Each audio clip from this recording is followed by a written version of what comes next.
जितिया व्रत 2023। प्रणाम। जितिया करने वाले माताएं अभी तक चैनल को नहीं सब्सक्राइब किए हैं तो प्लीज चैनल को जरूर सब्सक्राइब करें। बिना देर किए जानते हैं 6 अक्टूबर 2023 को जितिया व्रत है।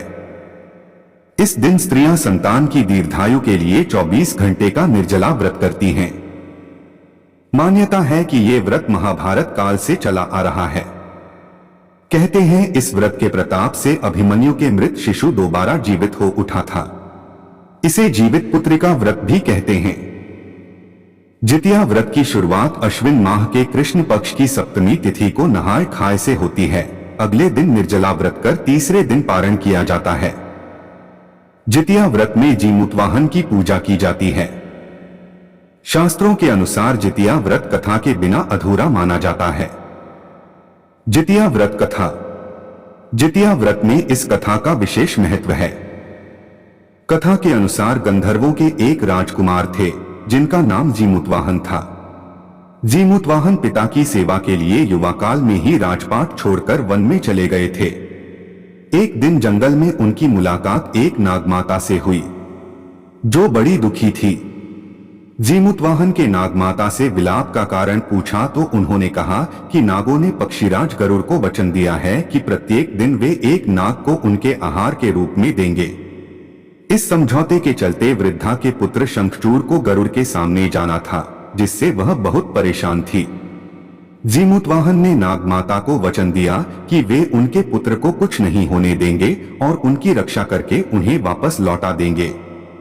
जीमूतवाहन खुद को नाग के पुत्र की जगह कपड़े में लिपटकर गरुड़ के सामने उस शिला पर जाकर लेट गए जहां से गरुड़ अपना आहार उठाता है। जीमूतवाहन ने बचाई बच्चे की जान। गरुड़ आया और शिला पर से अपने जीमूतवाहन को पंजों में दबाकर पहाड़ की तरफ ले गया। गरुड़ ने देखा कि हर बार की तरह इस बार नाग न चिल्ला रहा है और न ही रो रहा है। उसने कपड़ा हटाया तो जीमूतवाहन को पाया। जीमूतवाहन ने सारी कहानी गरुड़ को बताई, जिसके बाद गरुड़ ने उन्हें छोड़ दिया। इतना ही नहीं, नागों को न खाने का भी वचन दिया। इस तरह से जीमूतवाहन ने नागों की रक्षा की। तभी से संतान की सुरक्षा और सुख के लिए जितिया व्रत में जीमूतवाहन की पूजा शुभ फलदायी मानी गई है। जितिया व्रत को क्यों कहते हैं जीवित पुत्रिका व्रत? महाभारत युद्ध में अपने पिता गुरु द्रोणाचार्य की मृत्यु का बदला लेने के लिए अश्वत्थामा पांडवों के शिविर में घुस गया था। शिविर के अंदर 5 लोग को सोया पाए। अश्वत्थामा ने उन्हें पांडव समझकर मार दिया, लेकिन ये पांडव नहीं, द्रौपदी की 5 संतानें थी। क्रोध में आकर अर्जुन ने अश्वत्थामा को बंदी बनाकर उसकी दिव्य मणि उसके माथे से निकाल ली। ऐसे पड़ा नाम जीवित पुत्रिका। अश्वत्थामा ने फिर से बदला लेने के लिए अभिमन्यु की पत्नी उत्तरा के गर्भ में पल रहे बच्चे को मारने का प्रयास किया और उसने ब्रह्मास्त्र से उत्तरा के गर्भ को नष्ट कर दिया।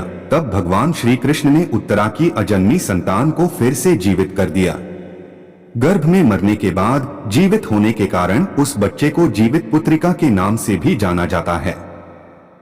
इस घटना के बाद से ही संतान की लंबी उम्र के लिए जितिया का व्रत रखा जाता है।